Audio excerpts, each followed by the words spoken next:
وقال ربکم ادعونی ستاسو رب وی چې زمانه وغواړئ. نو چې ته وې ای زما ربا قال الله نه دی راغلی دلته چې الله وی مانه وغواړئ. قال الرحمن نه دی راغلی چې رحمان وی مانه وغواړئ. دا هم د الله ښکلي صفتونه دی او د الله نوم دی. دلته وی قال ربکم هغه ذات چې ته ماشوم پاللې، هغه ذات چې د مور په ګېډه کې د یوې نطفې نه تاله ښکلی شکل درکه او د مور په ګېډه کې تا نه خشته ماشوم جوړ که ښکلی او په کومه طریقې د مور په ګېډه کې لوی کړې د نطفې نه علقه، علقې نه مدغه بیا ښکلی ماشوم. دومره لوی طاقت قدرت والا ذات ستا ناشنا دعام قبلولی شي. هغه رب چې هغه ناشنا کارونه کوي د انسان په عقل کې نه تیریږي او هغه ناشنا کارونه کوي چې دا ماشوم یې په کومه طریقه بیا د مور د ګېډې نه دنیا ته راوسته. الله دې کې اشاره کوي ربکم ستا هغه ذات چې ستا د مور ګېډه کې پالل کوي، هغه ذات چې د مور د ګېډې نه ته دنیا ته ماشوم لوی راوستی، هغه ذات چې دنیا کې ژوند درکه، هوا رڼا، د مور رحم، د مور پړه کې در باندې رحم پیدا کړه، هغه ذات چې ته بیا ورو لوی کړې د قدمونو د اوچتولو طاقت یې درکه، د خبرو طاقت یې درکه، دې ته رب وایي په معنا د مربي. زموږ د علما لیکي چې رب دا چې یو شي له تدریجاً په قلاره قلاره کمال ته رسول. اشارت شو دې ته چې زه رب یم ستا، زه هغه کارونه کوم چې هڅوک نشي کولی، زه رب یم ستا، زه ناشنا کارونه کولی شم او کړي مې دي. نو ستا دعا چې هر څنګه یې دا به نه وی چې زما دعا به قبوله شي که نه، ته اواز چا ته کې رب ته کې، دا قادر دی. ته اواز رب ته کې مهربانه دی. ته اواز رب ته کې ناشنا کارونه کوونکي ذات ته کې. نو چې داسې ذاتي نو هغه به ستا دعا قبلوي. حضرت آدم علیه السلام چې کله دنیا ته راغی جنت کې اوسېده او په جنت کې خو هر قسمه مزې دي. جنت کې لوږه نشته، تند نشته، بیماری نشته، غم نشته، ټینشن نشته، خفګان نشته، یره نشته، خوف نشته، په جنت کې گھبراہٹ نشته. جنت کې مزې دي بس څه چې غواړې تا ته ملاویږي. ولکم فیها ما تشتهي انفسکم ولکم فیها ما تدعون. زه چې د څه غواړې هغه به درته ملاویږي او چې څه خدای نه غواړې هغه به درته درکوي. دنیا کې که سړی ډېره مالداري څه ناڅه غم سړي ته وي، څه ناڅه پریشاني سړي ته وي، ټینشن یې هلته دا ټینشن بیماري تکلیف د چا نه یره ترخه هېڅ نشته، بس خوشحاله خوشحالي ده. دغسې جون آدم علیه السلام په جنت کې تیر که. الله وی دی بوټي له به ګوتې نه وړې ګول، هغې له یې ګوتې یوړې بس الله تعالی ته خفه شو، ځمکې ته یې راکوز کړه او فوراً د جنت جامې ته کوز شوې. وطفقا یخصفان علیهما من ورق الجنت. د جنت خو داسې د دنیا پاڼې نه دي، خو غټې غټې پاڼې دي، دغه پاڼې ځان نه تاو کړه. فطرت د انسان دا تقاضا کوي، دا بربنډتوب د فطرت خلاف دی، ځان یې پاڼې تاو کړې. الله وی اهبطوا کوزیږي، قلنا اهبطوا بعضكم لبعض عدو ولكم في الارض مستقر ومتاع الى حين. بس نور بزمکې ته ځئ، جنت کې اوس تاسو نور رهایش نشته، نو دنیا ته راکوز کړه. نو حضرت حوا یې په جده کې راکوزه کړه او حضرت آدم علیه السلام په سریلنکا کې په یو غر د پاسه راکوز شو. اوس هم په هغه غر د پاسه د آدم علیه السلام د خپې نښه پرته ده. نو چې راکوز شو هلته رڼا وه، دلته تیاره. اوهو داسې دي په سترګو یې چېرته تیاره نه ولیدل. چې راکوز شو هلته یخني ګرمي نه وه، دلته یخني ګرمي راغله. هلته ستړې نه وه، دلته ستړې راغله. هلته یره ګبراهټ نو، دلته یره ګبراهټ راغله. هلته پریشانی نه وه، دلته پریشانی راغله. هلته لاړې خولې نه وې، دلته لاړې هم رالې خولې هم رالې. هلته اودسماتې نو، دلته د اودسماتې شکایت هم راغله. هلته تکلیف نو دلته تکلیف هم راغی هلته د خېټې دړ نو دلته د خېټې تکلیف هم راغی او د اسماتې چې سړی راشي خامخا د خېټې تکلیف راځي هلته ستړی نه وه دلته ستړی هم راله هلته خوب تاجت نه و دلته خوب تاجت هم راغی هلته ښځه خاوند یو ځای اوسېدل دلته آدم علیه السلام په یو دنیا کې او بیبي په بله کې خدایه چې زما ښځه به کم ځای بیبي به مې کم ځای بیبي یې وې خدایه چې زما خاوند به په کومه دنیا تاکوس کړي دا موږ څو کړل او دام د یېره شیطان ورته قسمونه وخوړل وقاله شیطان ورته قاسمهما انی لکما لمن الناصحین قسمونه یې خوړل چې ګورې زه ستاسو خیر خویم او دې بوټي له ګوتې یوسئ نو هغې خو د دنیا قسم نو اورېدلی هغې خو ته خو دا پته نه وه چې د خدای نوم به هم لا څوک په دروغ اخلي الله وی فنسیه ولم نجد له عزمه زما حکم ته یېر شو یېر څه پخته اراده یې نه وه کړې خو الله خفه شو ما سره به مشوره کړې وه که نه چې شیطان درته دا وسوسه واچوله چې بوټي له ګوتې یوسئ همیشه به په جنت کې که نوړی نو الله مباسي نو ما سره مشوره خو کې دا خفګان هم پړه راغی چې الله خفه شو د ټولو نه لویه خبره د نیکانو دپاره دا دنیا ټینشن نه دی دا ټینشن چې الله خفه دی غټه خبره دا ده دا د دنیا نعمتونه دي دا خو به ځي او راځي به مال به م ځي او عزت به م ځي او حسن به م ځي او هر څه به ځي راځي دا وړې خبرې دي غټه خبره ده الله رضا او د الله خوشحالي ده او د الله خفګان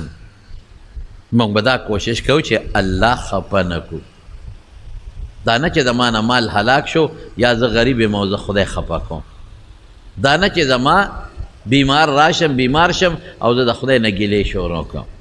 یا بل څه ټینشن مال راشي او زه الله نه ګیلې شروع کوم الله خفه کوم نه نه نه هوښیار انسان هغه دی چې خپل مربي نه خفه کوي الله نه خفه کوي درته پته چې دا هر څه خو الله سره دی چې خفه کړم نو زه خدای څه کولی شم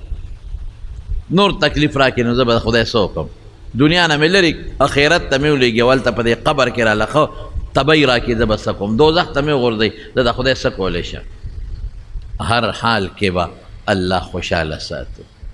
رسول الله صلی الله علیه وسلم فرمای مبارک پیغمبر څه فرمای وی چې زه اوږې یم په دې خوشحاله یم زه به الله ته رجوع کوم چې یا الله اوږې یم او چې زه موړ شم نو ام خوشحاله یم زه به الله ته رجوع کوم او د خدای حمد به ادا کوم شکر دی الله چې ماله ډوډۍ دی راکړي مسلمان به په هر حال کې الله خوشحاله ساتي ما باندې تکلیف راغی بیماری راله زه به خوشحاله یم زه به یم الله دا شکر دی تا راوستی ده ته یې لرکولی شي ته به یې لرکړي او الله په دې بیماری ته ګناه راجی ګناه به ورجی او په دې درجه بلنده درجه به بلنده کړي او چې کله روغ شوې نو بیا به الله شکر دی چې صحت ته راکړه مونځ به وکړم جومات ته به لاړ شم روجې به ونیسم د مسلمان خاصیت دا د زمارونو چې دی به په هر حال کې د الله نه راضي وي دی به داسې نه نن سبا په مسلمان کې دا لوی غم دی چې کله تکلیف ټینشن راشي د الله نه ګیلې شروع کړي الله نه خفه کړي ځان الله پسې بدې شروع کړي او چې کله موړ شي مستی شروع کړي بیا په ځان نه پوهېږي ځان خلکو ته ښیي او مستی شروع کړي بیا خدای هم د څه نه راضي پیغمبر هم د نظر نه ناراضي کتاب هم د او دین او اسلام پورې بیا خنداګانې کوي دته ځان دا دین ورته داسې ښکاري لکه چې دا داسې یو بېکاره غوندې شی دی ځان داسې بل شان حسابوي جامه بدله کړي شکل بدل کړي چې ته ورته ګورې د انګریز شکل به جوړ کړي جامه به د انګریز جوړه کړي او په ګیرو کې بیا نخرې شروع کړي یو شان ګیره او بل شان ګیره داسې خلکو ته ځان ښیي مړه ته څه شی خو سبا در باندې یو بیماري په دې سر یې د لدونه پوټینې غوندې چینجې ولګو نو بیا به اسپتال کې پروت دی راشه کینسر ورته لګېدلی معمولي غوندې په دې اړه کېدلی لږه وازګه ونیوله نو بیا به پروت دی او جي دا بس هارټ اټیک دی نه ښه کېږم پړپوس کېدله معمولي داغ پیدا که غرور مه کوئ زمارونو ما مالدارو په مال غرور مه کوئ ای ښکلو خشتو په حسن غرور مه کوئ ای د بچو او د طاقت خاوندانو په خپل طاقت غرور مه کوئ ای عبادت گزارو په خپل عبادتونو غرور مه کوئ ای ملایانو په خپلو درسونو کبر او غرور مه کوئ هر وخت الله خوشحاله ساتئ دا هر څه نعمتونه ما بکم من نعمت فمن الله په خدای قسم چې دا د الله د طرف نه دی. الله دې خفه که د خدای څه کولی شي؟ نو ما له کله ډېر خفګان راشي. دا واړه واړه هلکان ووینم نخرې یې شروع کړي، په جامو نخرې، په سر په ویښتو نخرې، ګیره د پیغمبر سنت دی په هغې نخرې، او خلکو ته ځان ښیي چې ګنې زه داسې ناشنا کار کولی شم. او د دین خو څه داسې شی نه دی، آزاد ژوند مې خوښ دی، ازادي مې خوښه ده. خو چې همدقه راونیسي او په هسپتال کې پرېوځي، بیا مور او پلار مولیانو ته ټېلیفونونه شروع کړي، یاره جي زوی مې پروت دی، دوا وکړئ، ژبه بنده ده، دا د خدای مقابله نشي کولی. الله دغه ذات دی چې آدم علیه السلام یو ځای، حوا بل ځای، یو بل پسې ګرځي، ټینشن راغی، غم راغی، تکلیف راغی، مصیبت راغی، یو بل نه جدا شو، تیاره راله، ستړی راله، او دسماتې راغی، لوږه راله، تنده راله، خوب راغی، ځمکه د ګرځم دا به څه کوو پروردګار؟ نو یو څیز دی چې د هغې نه بغیر نه کېږي. نو الله ته لاس پورته که څه وایي؟ ربنا ظلمنا انفسنا وان لم تغفر لنا وترحمنا لنكونن من الخاسرین. باس دا ارس الله ناراضه شوی دی، الله ناراضه شو، نو الله ته به سوال او رجوع بکوم، ربنا ای زمونږ ربه. دا لفظ خط ډېر مزیدار دی، دا د مینې لفظ دی، په دې الله خوشحالیږي. ربنا ای زمونږ ربه، هغه ذاته موږ دې د خاورو نه پیدا کړو په جنت کې، او ساه دې راکې واچول، او په جنت کې د قسم قسم روزي او خوراکونه راکړل. ظلمنا انفسنا، موږ په ځان زیاتې کړې. موږ له پکار و چې تا سره مشوره کړې وي چې موږ ته خدا شیطان ظالم وي، دا بوټې اخره ګوتې یوسه اخره، نو همیشه به جنت کې، او که دا دې ونه خوړو نو جنت نه الله وباسي. موږ تا سره مشوره ونه کړه پروردګاره. ظلمنا انفسنا، ځان سره مو زیاتې وکړه کنه. تاله مو تکلیف نه دی درکړی، ځان لم تکلیف ورکړه. ظلمنا، ځان سره م زیاتې وکړه، ځان لم تکلیف ورکړه. جنت نه دلته رالو دنیا ته، چې د جنت خوشحالي او چې د دنیا غمونه. وإن لم تغفر لنا وترحمنا لنكونن من الخاسرين. الله استا ته محتاج یو، بخنه ستا په لاس کې ده، الله معاف که پروردګار. دا نه چې خدای پوټې غوندې چالو شو، څه چالو شو، دا دومره سزا دې راکړه، دا دنیا ته دې راولېږلو. نه څه کولی چې که دا چغې ووایې په خدای که دا الله څه کولی شي؟ هیڅ نشي کولی. نو څه وایي؟ وإن لم تغفر لنا وترحمنا، الله که ته مونږ ونه بخې او په مونږ رحم ونه کړې، لنکونن من الخاسرین، دې نه زیات زیان کې مبتلا کېږو، نورم خرابېږو، الله نورم خرابېږو، خسران کې مبتلا کېږو. او همیشه دپاره طالبان پوهېږي دې ورته دوام او استمرار وایي، همیشه به په تاوان کې پراته یو، همیشه به په زیان کې پراته یو، هم د بدن هم د دنیا د هر قسمه نعمت دا به لاړ شي. نو الله ته لاس پورته که ربنا ظلمنا انفسنا، نو دا د خدای خوښه دوا ده. ګورئ تا باندې هم تکلیف راشي نو ته به وایې الله ته ظلم نه کې، دا ما زیاتې کړی، ما غلطي کړې ده، نو په هغې دې لږ رانیولې ما، دې باندې الله خوشحالېږي. نو ګوره څومره د مینې لفظ ربنا، ای زمونږ ربه، ای زمونږ پروردګار. ته ناشنا کارونه کولی شي، زمونږ پالونکې، ته داسې مونږ پالې چې دا روزي د کم ځای نه راکې، دا رزق د کم ځای نه راکې. خلکو وی دا خلک به د لوږې مړه شي، وی په دې ځمکو کې خلکو ټاونونه جوړ کړل، غله به نه کېږي، او زه غنم روان شو، چا به وی 10,000 من ته به رسي، او چا به وی 15,000 من ته به رسي، دا به څه کېږي؟ نو الله پاک وی مه کوه، درته دونه ارزان کم، دونه ارزان چې په سوزکي او ټرکونه به در پسې په کوڅو کې ګرځوم، اوړه به درته کور ته در رسوم. هم لیدل که ونه لیدل؟ عقل نه بار خبرې کېږي. څوک وایي هغه وزیر اعظم تاوان کړی، څوک وایي دې کړی دی. زمونږ دې سره کار نه شي چې چا تاوان کړی او چا زیان کړی دی. څوک وایي زمیندار ته تکلیف ورسېد، غنم ارزان شو، فلان فلان. دا د خدای نظام دی، ټولو له به خدای چلی، ټولو له به خدای ورکوي. لیکن غریب چې د چا د وړو درک نه لګېد، او پلین کې موړو بوجو ته ولاړو نن سوزکی ګرځي دا بل ماسخوتن را روانو پر ځړو کې ټرک ولاړو چغې والے وړو که څوک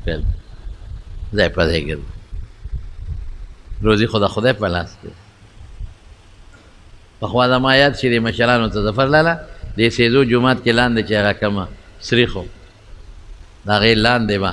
هندوانې راتلې او په اوښانو به راتلې او دغه ځای به یې ټوپونه وغورځو بل ځای به هندوانه نه وه او دا به د شب قدر نه راتلې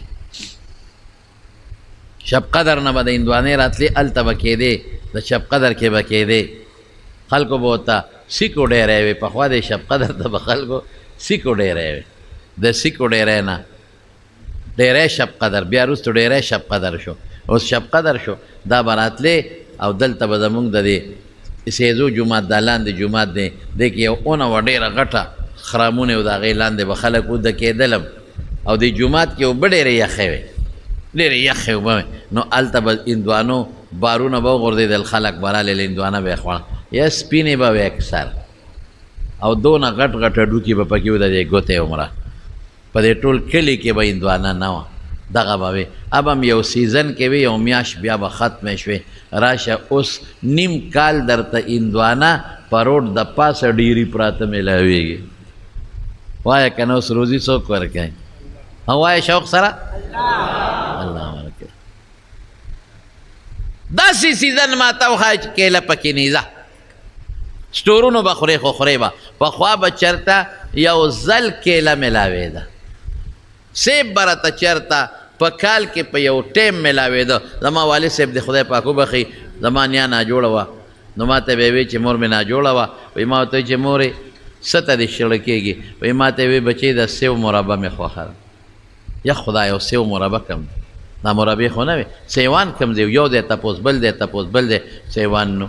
سړی مې ولېږه چې هر ځای نه چې ماله سیوان را پیدا کړه ځکه هغې غریبې بیماري و کینسر او د دې زړه ته کېږي چې وله را پیدا شي چېرته لرې په سټور کې زاړه چېرته سیوان پراته هم را پیدا کړل په پېښور کې هغې نه هم پوستکې لرې کړه خو حکیم و وله مې مربه جوړه کړه وله مې ورکړه وایي ما ته یې وایي چې عبدالحقه تا خو خدای ډېر خوشحاله بس دغه یو ټنګری مې وخوړه نوره نه شم خوړی